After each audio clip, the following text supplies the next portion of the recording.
Değerli izləyicilər, videonu bəyənib kanala abunə olun ki, hər kəs son xəbərlərdən anında məlumatlansın.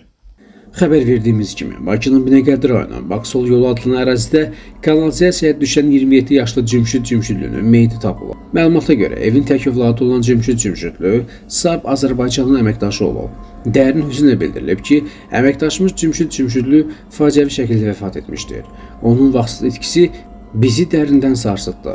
Hər zaman səmimiyyəti, məsuliyyəti və insanlığı ilə seçilən Cümşüd yaddaşımızda daim yaşayacaq.